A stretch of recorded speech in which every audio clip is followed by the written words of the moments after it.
the epic new Swift. Time to go swifting. I'm smiling because I'm not smiling at the plight of Sri Lanka. I'm not smiling at the fact that to chase 78, it's taken South Africa 17 overs to chase 78 in a T20 game. I'm smiling because prior to this tournament, we had a tournament where it was bang, bang, bang. Bowlers were going, we've just come in to do our job, and everyone is smacking us left, right, and center. Now I'm smiling because those bowlers are saying, Genie, mirror, mirror on the wall.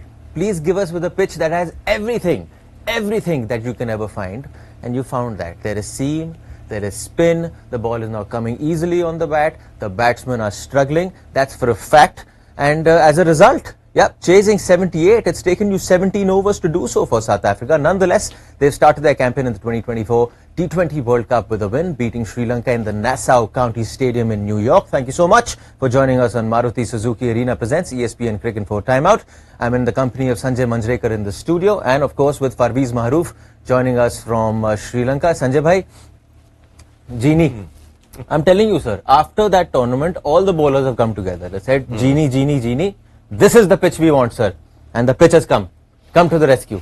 And Guyana as well, we saw that pitch also wasn't easy. So yeah, as they say that, eventually everything in life balances out. Philosophical. So we saw 218, now we are seeing what?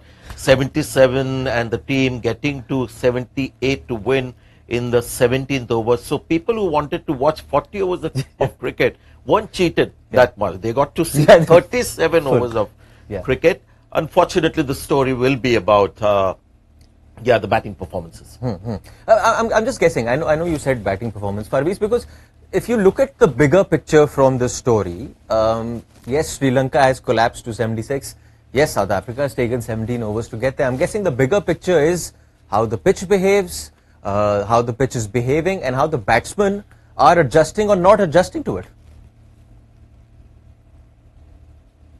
Watching these telecasts at New York, will be wondering how to play about it. And I heard someone in the commentary was saying that best way to go about it is to play in 10-over circuits, where the first 10 overs the ball is doing a bit for the fast bowlers, give themselves a chance in the second half by keeping some wickets. So I reckon that's the lesson other teams will be taking a note, especially India when they take on Pakistan as well. But overall, I think, is it the suitable surface for a T20 game? I don't think so.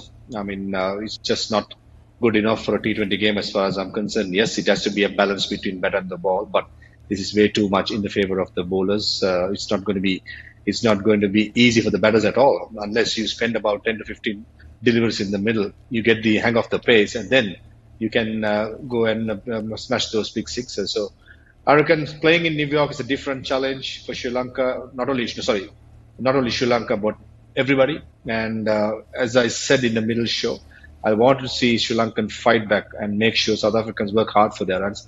That's exactly what they did. So I'm not that disappointed with the bowling effort. Yes, thoroughly disappointed with the results, but all is not lost. 3 more games.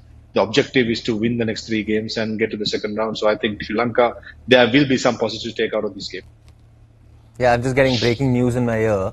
Strike rates have been taken out from all stats columns. Now minutes, it's about occupation of the crease. But, okay, objectively, Sanjay bhai, this is the reality now. This is what you're going to play on now for at least the first half of the tournament. West Indies as well is going to give you somewhat the same. What do you do? How do you adjust? What do you do? It's a very good question. Because we've seen the other venues being not too bad. Texas, Dallas was good. And we've already had a T20 International in Florida, Lauderhill, where KL Rahul got his first T20 International 100.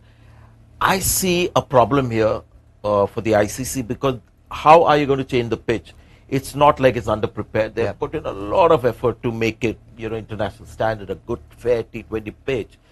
Maybe they could just keep rolling that pitch down and try and get it as firm as possible. Outfield is another concern. I remember we used to play a monsoon league in Mumbai called Kanga League, where a fiercest hit along the ground would fetch you 1 run. And that is happening. It was amazing that David Miller, hit that ground shot for 4. So instead of 4, if you're just getting 1 or 2, that's going to get the score down. The pitch has its, trickery. So it's going to be tough I don't see that changing dramatically. Maybe the pitch will get a little better, but the outfield is going to be a problem. It's a very, very slow outfield, and you can see every time the ball pitches into the outfield, the sand sort of bursts through. So there's a lot of sand base there. So yeah, I think there's some work for the ICC to do. They've already put in a lot of work, but I guess after seeing this game, they'll have to, keep at it. Because we started the show on a philosophical note. The work never stops. Yeah. You have to keep grinding as far as you want to get that desired result. But just imagine, Farveez, you saw the way South Africa chased down 78. Now imagine if Sri Lanka had put on about 110, 120 on the board, and this would have been a different game. Yeah, I was hoping that you say that. That's as a viewers, it's easy to say and easy to counter about. But when the South Africans were bowling the way they did, Sri Lanka had no clue. And some of the decision when batting, some of the stroke making was questionable as well. And this is the part of cricket, isn't it? And one day you see IPL games where you scored 260, 280s, but we all knew come the World Cup, you're playing for the country, pressure is much more. You won't be that free to play your strokes, and it's going to be tough work. So I reckon it's a tough one to answer, but I reckon 77 is no way good enough to defend in an international game. That's exactly what I said in my middle show as well, that Sri Lanka need to give a fight back, hoping that momentum can be carried forward for the coming up next 3 games, because the next 3 games I believe the pitches will be much better. Looking at how USA, Canada, the first game, how the pitch played, that's where the Bangladesh game is going to be played as well. So I'm pretty sure at the dressing room talk, I'm sure Arjun Pandit and Chris Silverwood will be talking about it. Not much, they won't be going hard at the boys today. I think it's better off just keeping things calm and make sure that you prepare yourself well as possible for the upcoming 3 challenges. We've actually come to know how much of an impact the impact substitute made in the IPL. Look at it. Impact substitute not there, and look at how the scores are. Sir, change. Yeah. Look, I know this is an English show, but Zameen Asman, North South has suddenly happened over here. But talking about the Sri Lankan bowling performance, Farveez, we spoke about it in the mid-show as well. You're defending 78, yet Pathirana, Hasaranga coming on after the 10th over. Surprising, not surprising for you? I think what Varidhu Hasaranga understood was the ball was seaming, ball was swinging a bit. That's why Dasun Shanaka was brought in. I mean, I've not seen Dasun Shanaka bowling in a power play for a very long time. But today was the day, simply because the ball was seaming and swinging, and he had the prize wicket of Aiden Markham. So, Dasun Shanaka, beg your pardon, Varidhu Hasaranga did, react to it and bought Varidhu Hasaranga. Beg your pardon, Dasun Shanaka. But my estimation in this pitch, absolutely there was no turn, just the ball skidding on. But the wrist spin of Varidhu Hasaranga got some turn. So, yeah, possibly could have bought them a little bit earlier, especially Matisha Patin, the way he bowled, closing 140 clicks. But I thought Varidhu Hasaranga was more expected with a high arm, a bowler hitting the deck and getting some seam movement and bounce, rather than raw pace of Matisha Patin getting a wicket. So 50-50 call could have gone either way. But, being saying that, I understand why Varidhu did it. And, 78 is just a matter of time when it comes to chasing down a scorer like that. See, team selection decision after winning the toss was questionable. But I thought Wanindu as captain on the field with the bowling changes was brilliant. And thanks to that, we saw South Africa struggling together, eventually got there. I thought he was excellent.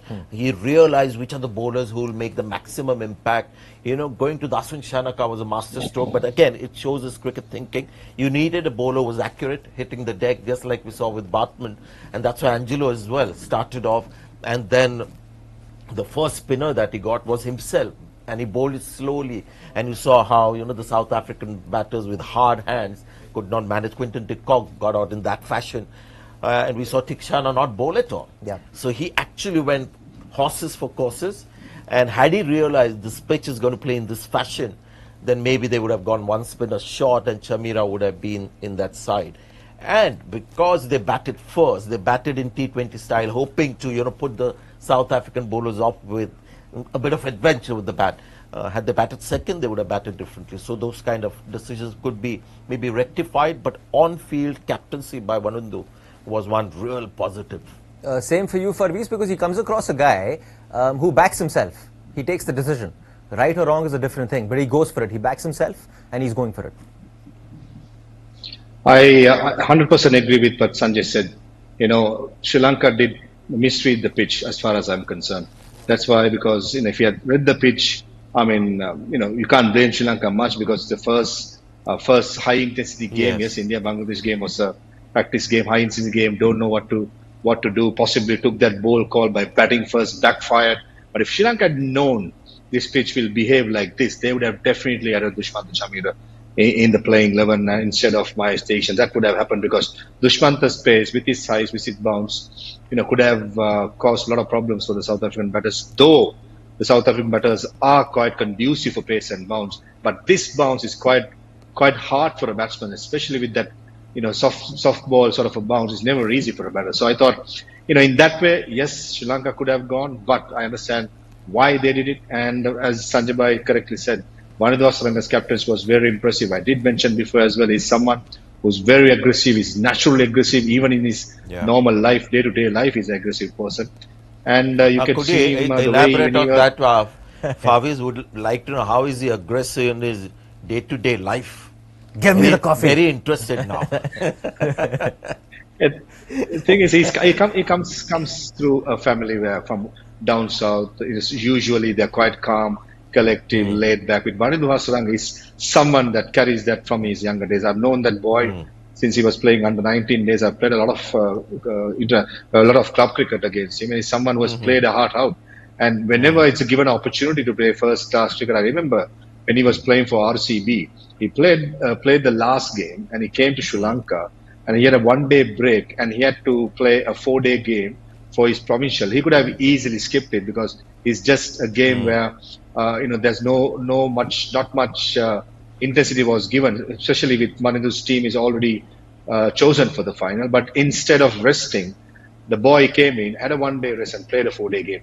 Shows the mentality, shows the aggression, shows the commitment towards the game. So that's what I like about him. And also, he's the best player Sri Lanka has. And there's a bit of an ego going on with it. And being a captain, when you have all these going towards you, you need to be aggressive leading from the front. International player going back home, playing a domestic game. We've never heard that before. Oof. It's the first time we're hearing it. It's been a while since we heard something like that. But gentlemen, of course, before we go to the rapid fire, which is the review after the review, we're going to talk about the same thing that you've spoken about right now. South African batting, Sanjay Bhai. Anything that caught your eye in that South African batting lineup? The way they approached it? Yes, there was some typical modern day batters with hard hands. Reza Hendricks outside the off stump, Markram in the way he played. Quinton de Kock was trying to play that soft game, soft hands on a pitch like this, play close to the body. Unfortunately pushed at one and got gotten bowled. Really impressed with Klaasen. I know it was a small innings, but this is a guy who's known to strike at 300. He came in and he was just tapping the ball around. And this is a guy who's got first-class pedigree. He's played a lot of first-class cricket. Average 46 in South Africa is brilliant. Hasn't played much Test cricket. He's played against India at Ranchi. So you could see that experience coming into play. He also likes to play on the back foot. So these guys are going to be useful when the pitch is slow and sort of spongy. People who play off the back foot and can play with soft hands, ones and twos. There was a couple of aggressive shots. But these are the little innings that tell you a little more about a batter. And I saw something there with Klaasen that tells you that he's not just a tonker. And if there is a second and third gear needed, then along with Quinton de Kock, Aiden Markram, now you also have somebody like Klaasen. And that is what you call a complete player, not just a one-dimensional player. Final word on South Africa, Farveez. Given the fact that you would say, given their group, and forgetting how much time they took to get 78, they've gotten Sri Lanka out of the way. They can now breathe a sigh of relief and just now focus on getting into the Super 12s, and that should be their focus now. Now, all fairness, you expect South Africa to go through with flying colours, playing against Nepal and Netherlands. In New York, they'll be handful with those four fast bowlers.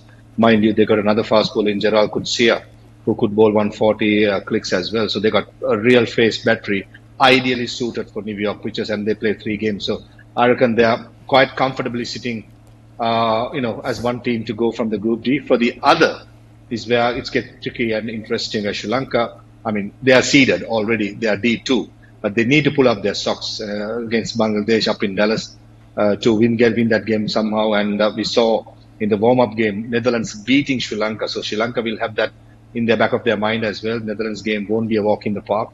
They need to work hard as well. And this group is very interesting one. You expect South Africa to go through, but the other, being a Sri Lankan, my heart says Sri Lanka will go through, but it's not going to be easy, especially with Bangladesh. You never know what they're going to come up with in Dallas. So it's going to be interesting, possibly next 10 days coming up. Fret not, Farveez, because Arjun sitting here has made it Super 12s. So top 3 teams from every group will go. So no tension for Sri Lanka. And I think it's a very good move. I don't know whether he has that kind of influence, but I think there's a sound cricketing logic there, because there's a bit of tension for some of the teams. Yeah. Afghanistan Good will pick, be tense. good pick, Sanjay. Bangladesh will be tense. Will be tense. Absolutely. Yeah. I actually was operating much like what the batsmen are operating, thinking that the pitches are different, approach is different. So that has sort of gotten into me as well. But it's taking me some time. Much like match day 1, match day 2, I'll also sort of get my basics right. Gentlemen, it's time now for the rapid fire. The rapid fire and how we look back at this game. South Africa beating Sri Lanka in New York. 20 seconds, gentlemen, is what you get to answer. You go beyond 20 seconds, I can't really stop you, but I'll give you a sorry face like this. And hope you can stop after that. I'll start with you, Sanjay. First question for you. Are teams going to have to recalibrate what sort of scores to target at this World Cup? Not all pitches, but certainly in Guyana and what I've seen here in New York, yes, they'll have to. The outfield in New York is very slow. So 160 is almost as good as 220. Farveez, for you, no spin from Sri Lanka in the first 10 overs. Did they get their tactics wrong? Not really again. They wanted to get Tasun Shanaka, especially because the ball was seaming and bouncing. As I said, he hasn't bowled in the power play for a long time, and all of a sudden it's a masterstroke by getting rid of Aiden Markham. So I think not really, but question can be asked, if Dushman Chamira was in, it would have a different story. Oh, wow, Farveez, we thought you were going to go over, but right on the money, sir. My 20 seconds. My right eye was on the ticker. Nice, sir. That's nice, why you're sir. looking a bit strange when you're looking in the camera. Sanjay, this one's for you. Third question. Opting to bat first on a wicket that clearly didn't favour the batters. Did Vanendu Hasaranga and Sri Lanka misread the pitch? Yes. I mean, they knew there was life in the pitch, but somehow they thought they would be able to get enough runs on the board. Even at the time, I thought it was not a good decision. Final question for you, Farveez. Slow but steady, did South Africa's batters adapt better to the conditions than Sri Lanka? 100%. They had the luxury of seeing what happened in the first inning, so they knew exactly what's with the new ball, and they had a plan in mind. And experience comes handy. That's where Stubbs and Klaasen changed their game, as well as De Kock made sure they got the job done. Can I use my seconds that I didn't use in the last question to just add on? Because they were batting second as well, they were just wiser from the mistake they saw of Sri Lankan batters, the mistake they made. Brilliant, brilliant. We've all been wiser after listening to you and Farveez and your analysis on the show. Gentlemen, it's been great having both of you. Farveez, thank you so much for joining us. Sanjay bhai, thank you for joining us. Before we let you go, let's just remind you, if you haven't downloaded our mobile app, please do download it, because all your scores, faster scores and more are on that app. You can get it on Google Play. You can download it on the Apple App Store. You're watching Maruti Suzuki Arena presents ESPN Cricket Info Timeout.